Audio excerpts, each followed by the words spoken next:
A real person, a partner, is distorted in his perception. Only the outer shell is left, filled with qualities which were generated by his sick imagination. And a narcissist cannot differentiate the real world from his imaginary world. It is you who are looking for a reason to resume relationships.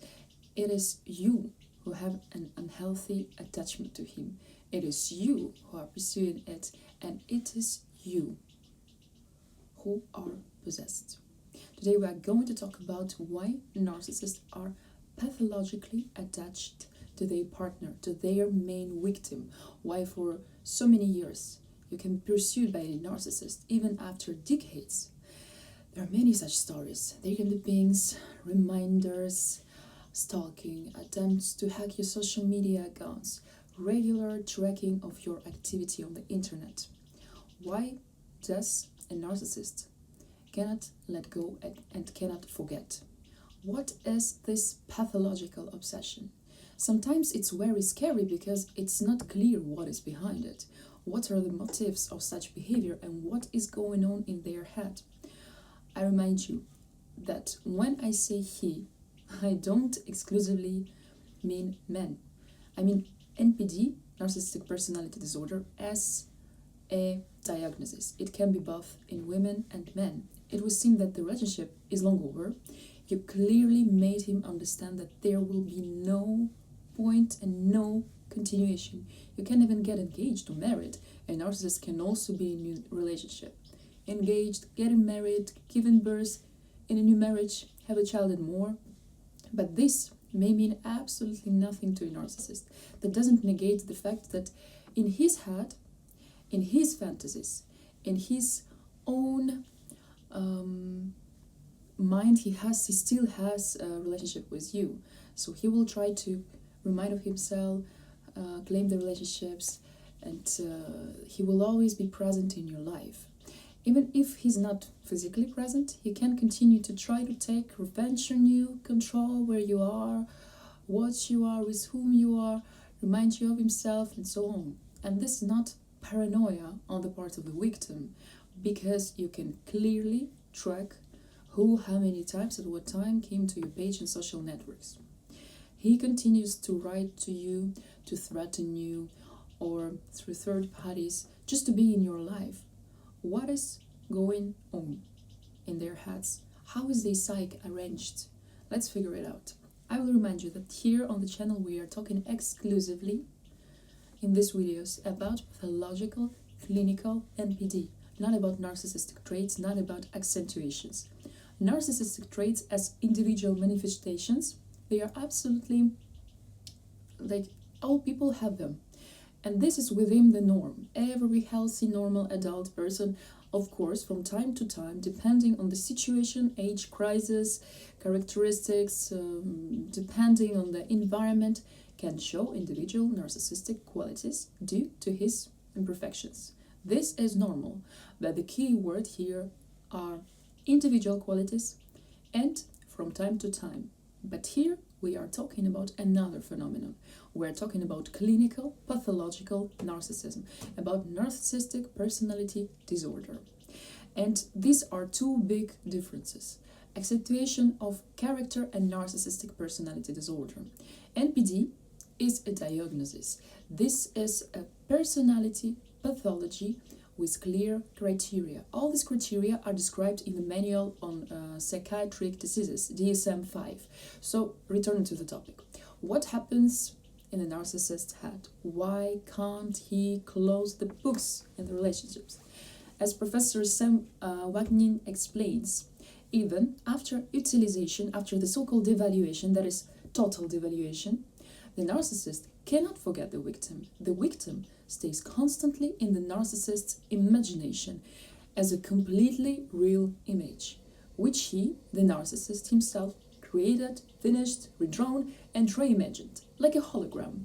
Your appearance, your shell, everything else is finished by their own head for their own needs. They have a rich imagination. You as a personality, you do not exist for the narcissist. There is just an appearance. There is no inner content. But for the narcissist, this is his own reality, more real in his head, in his brain, in his perception, than what is really there. This is important.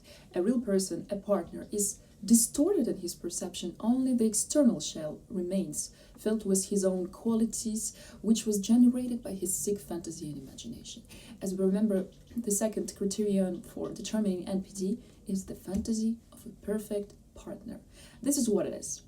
And the narcissist's brain is not able to remove the image of a partner from his fantasies. He cannot, it doesn't work. He himself would be glad, but his psyche is arranged in such a way that he cannot separate at his own will. He's not able to get rid of the image of a partner in his head. This option is inaccessible to him. The narcissist has an illusory fictional world, and this is his reality. And the narcissist cannot differentiate the real world from his fantasy world. Addiction, pathological attachment, obsession. In his world, you continue to belong to him as a thing, to love him madly and unconditionally. Unconditionally just because once a flower like this was born in his mother's womb, and it's better not to look for it all over the globe. In his perception, you continue to accept him as the way he is, to miss him, to suffer, to think about him not having your own life. It is with these qualities that he feels his fantasy image, and the victim completely and unconditionally in his perception. This is his continuation. The more resourceful the victim is, the more he will be obsessed and hooked.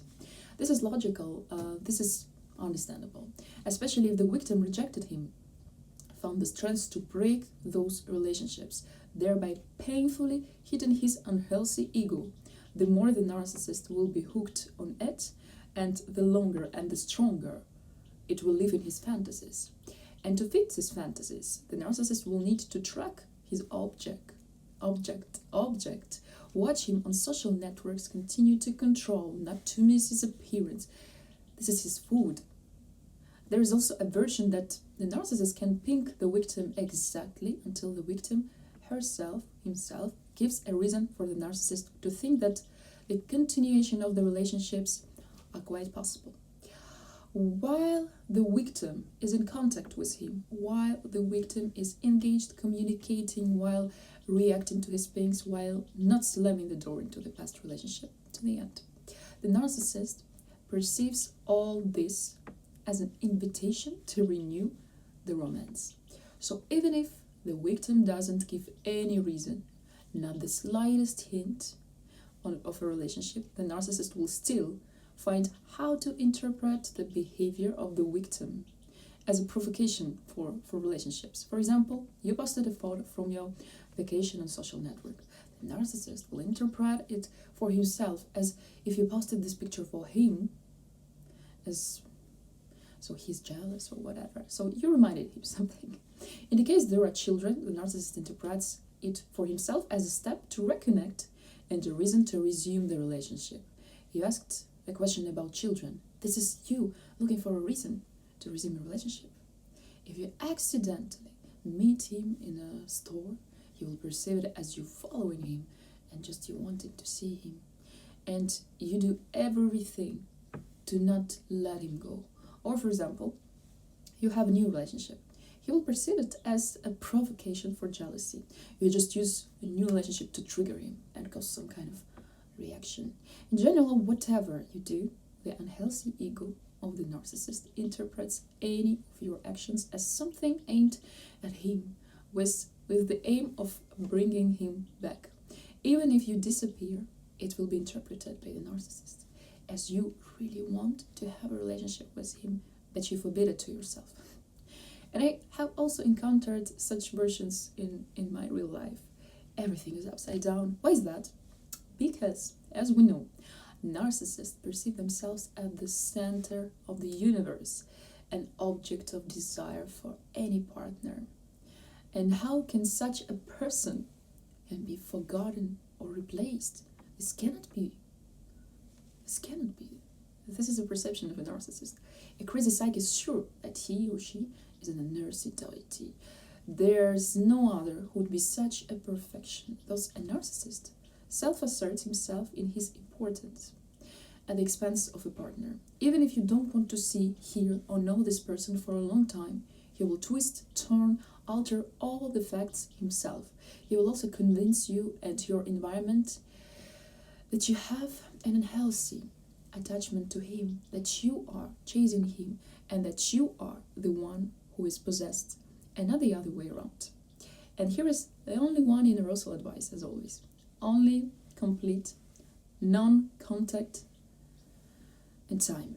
Whatever the case, a narcissist do not react, do not show any emotions, do not allow yourself to be pulled back into the swamp. And one more important point on which I would like to draw attention, if you're being victims in such relationships, having gone through these toxic abusive relationships, you notice that you cannot throw your abuser out of your head. You think about it, having this mental chewing gum in a circle, eternal dialogues in the head, flashback. So, well, do not rush to diagnose yourself with narcissistic personality disorder. I will explain why. The thing is that the nature of the same phenomenon at first glance of the same thing will be completely different. The narcissist thinks about his victim in order to live in his fantasy world again.